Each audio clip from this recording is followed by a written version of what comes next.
Oh yeah, you sound good. Yep, yep. All right, we're live. So I stopped trying to count down because I never get the countdowns right. So, Okay. but here we are live on a Saturday with another speaker from Zag Virtual, and he was actually somebody that I personally found from Adela, so my business partner. I went to her and I was like, "Hey, we need your husband to speak." I've heard him speak before, but this is actually our first time ever talking in person, just between us. That's pretty interesting. Yeah. Yeah, I was like, but I knew that he needed to come here because he had so much experience from being in the Marine Corps Reserves and working in all the security stuff that's just insane since I briefly helped with Special Task Force. And so I'm super excited to bring you Matt Dover as he's going to talk to us on persistence. So Matt, tell us more about you and how you got into the world of persistence. Okay. Well, really, it's not persistence; it's perseverance. It's that the ability to. Sorry. It's okay. We were struggling with that. Everybody struggles with that word, but it's about what I want to talk about is really what does it mean when to have failure, and does that failure, and what do you do with it? They talk about anybody can fight, but when you get punched, you get knocked down. What do you do? What do you really do? And not only that is how many times can you do that? How many failures can you get through? Because that's really the question. You can have one failure and push on, but maybe you have multiple. You run into obstacles along the way, and that's those things. And for me, I've been in the Marine Corps Reserves for about 30 years. So as an officer, I've traveled the world. I've done lots of different things, and obviously I went to boot camp. So there's lessons learned as you build up and go through your Marine Corps career. And as the title is, shit my drill instructors taught me really at the ground level. And some of those key points really drove me through my career. You're talking about 30 years. I would have never imagined that I'd been 30 years. And it hasn't been always great. I can tell you that. Marine Corps isn't always forgiving in a sense. And then my transition in civilian world, because I've had multiple careers and different jobs. I'm a federal agent with the Border Patrol as well. So that in itself was quite a struggle for me to move my way through. And I think there's some really important lessons to learn along the way is that. And then, we talk a little bit about what is common sense and a little bit of discipline mean. What does that really mean in your day-to-day life? Because those little things matter. And then it's funny. I always tell people it's like, when you talk about, the interrogatives, who, what, where, when, why, how, and what else, what other. But to me, in my life, in my career, the big driving thing is the question why. And why can get you wherever you want to go if you just tackle that question, that why question. Mm-hmm. Well, I grabbed it where you had perseverance. I'm sorry, I missed it for pronouncing that. Okay. And then failure and just asking why. I think failure is a huge thing. If you cannot be willing to fail, you're never going to persevere. But I remember my friend going through boot camp, and I just remember like, heck no, I will never do that because I could have never done it. So I think it's so amazing that you did that, and now 30 years in the Marine Corps. So thank you for your service for sure, helping us. But what was something that what was that thing that you really grabbed onto that taught you that failure was so important to perseverance? So, and I think somewhere along the way, you go through so many steps and so many different things. Like Special Tasks, my business now isn't my first business. I had previous businesses, and each of those taught me something. Obviously, I don't have them anymore, so that was a failure in some way, right? But the key thing is really, to me, is what did you learn? What was your takeaway from that? With every failure, I don't care if it's a relationship, the business deal, there's lessons to be learned.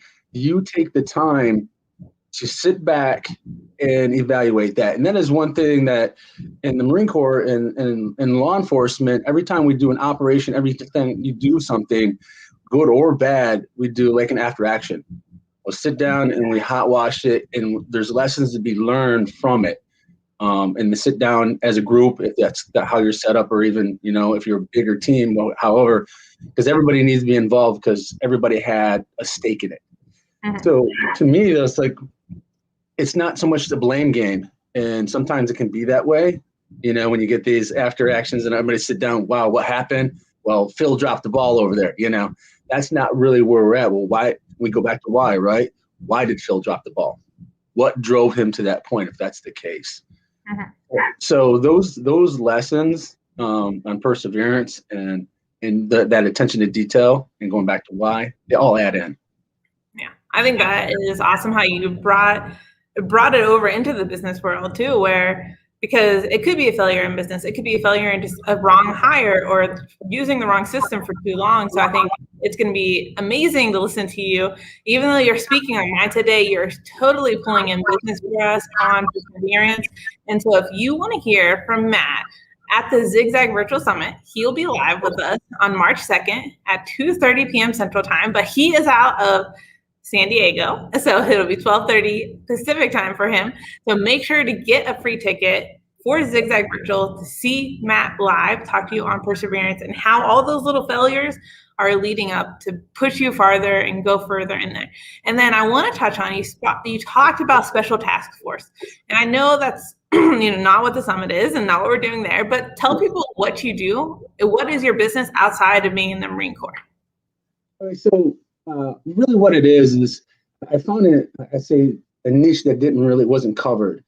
And, the American government's invested millions of dollars into my training, intelligence work and everything else that I've done in my career, and then law enforcement and my travels. And so with that in mind, I saw these gaps where people are going on vacations or going on trips. And it's not so much, I can't be there for them. Okay. I can't be there when you go on your trip. I can't watch you and go when you go down, in Barcelona, and worry about you getting run over by a truck or whatever, but I can give you the tools through research and experience to make your own educated decisions. And that's really what it comes down to for my business. So we produce books that just cover major cities.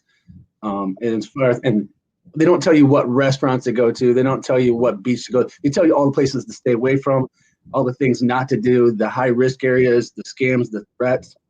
Every one of them is about 40 to 50 pages long. So they're pretty robust. And that was really my driving force. The first one was Bangkok, Thailand, because there was an issue. So I sat down one day and it took me a couple of weeks kind of to get my basic down of what I wanted. Like right now we're doing one from Mexico and it's about 150 pages. So it's a little bit more in depth, but it covers Tijuana, Ensenada, Cabo San Lucas, the Tecate area, so it covers a broader area of Baja, and it does the same things. So it really was more about how can I use all these millions of dollars of education I got from Uncle Sam and then help everybody else out. Yeah. Definitely. I would not travel to a foreign place without talking to Matt first, going to Special Task, because like you said, it's not telling you where to go, it's telling you where not to go, which is way more important when you're traveling to a foreign country. Absolutely. And it's amazing that what people take for granted, and you'll research all the places you want to go, but you don't consider like how you have to get through certain cities or towns. You have to walk through this barrio to get there. And that's your risk, I always think it's funny when Americans go to Europe and they've never driven a manual or stick shift car, but they rent one. Yeah. And now is not the time to learn how to drive, let alone you're in a foreign country. Americans don't know how to drive roundabouts. How to drive a stick shift car for the first time. It's pretty funny. Yeah, no, it's on the left-hand side of the road too, so you're on the opposite side. Yeah, so it's I always tell people, like, you spent thousands and thousands of dollars to go on this trip, and you could buy one of my books, or you can contact us and we do one off the shelf works. If you can tell us your itinerary and we'll work it up for you that way. And it's almost like an insurance package, for sure. So let's tell them so they can reach you. So if you want to reach out to Matt before the Zigzag Summit, you can email him at matt@specialtasks.net.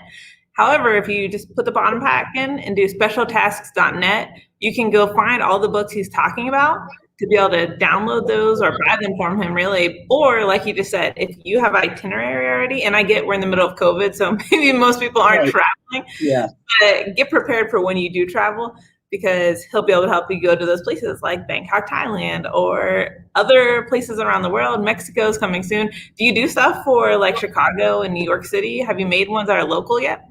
We haven't really focused on, obviously I'm San Diego based, and we thought about doing it here because everybody thinks, this is like the most perfect city and there's not problems. And obviously that's not the case. We have Tijuana right close.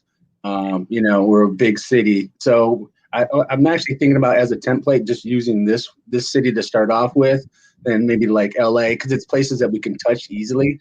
Yeah. And I've been to like Chicago, New York, and New York would be a beast to really cover. As far as things like that. So it's not something we haven't considered, but some of the books, obviously because of research and time it takes to build them, it can take a bit of time. The Mexico one took months because you're going through and then you're trying to update as much as you can and make sure it's in alignment where you're driving things forward. And you have a good point when you said like, yeah, a lot of people aren't traveling, blah, blah, blah. So that's that perseverance. So yes, right now our business is slow. I don't have a lot of executives traveling. I don't have a lot of teams that are traveling to protect those executives and stuff like that. So we've kind of had to adjust things, which went into book development, different products, and different ideas that we push out. And so we've had to go from I can't say it's a production to a production, but really into like a research production to drive some more material. No, and that's awesome because everyone's looking to travel. We're just trying to figure out how we're going to and what we're going to do. And so having all the tools that you provide are awesome. And then, growing back into that perseverance, that is what Matt is going to be teaching on March 2nd at the Zigzag Virtual Summit. So, sorry, make sure you get a ticket. So they're scrolling across the bottom there. So zigzagvirtual.com, you can get a free ticket for day 1 and 2 and come see Matt speak, where he will go in depth with you for 30 minutes on how to persevere, how to overcome your failures and why. And then if you decide you want to travel now, or if you're planning travel for the future, you definitely need to reach out to Matt now, because you need to plan ahead of time for your travel and not get that stick shift in the middle of Europe when you've never driven a manual. So, all right, Matt, well, do you have anything else you want to leave everyone with before they see you in March? No, they're absolutely, they're welcome to hit me up on that email. I'd love to hear if they have some questions about business, the Marine Corps, law enforcement. I've got a lot of experience in different things, business questions. I'm open to that. Obviously to travel, and security, if they have security questions related to their business or different ideas like that, I'd love to hear from them. I'm looking forward to the summit and speaking and hopefully helping some people, giving them some tools to motivate them and drive them into success in their own lives. Yeah, I definitely think you're going to bring a ton of value because, like I said, even though I wasn't that I can't go to boot camp kind of person, so that wouldn't have stuck with me right then. I think there's so many people that will benefit from that learning mindset where you got that from your drill instructor to begin with, and then it just pushed you through. So I'm so excited, and I will see everyone live again on Tuesday because I will not be here the next 2 days. And then we will see Matt in March, and hopefully reach out to him at matt@specialtasks.net. So, all right, have a wonderful Saturday, everyone. You too. Thank you. Yeah.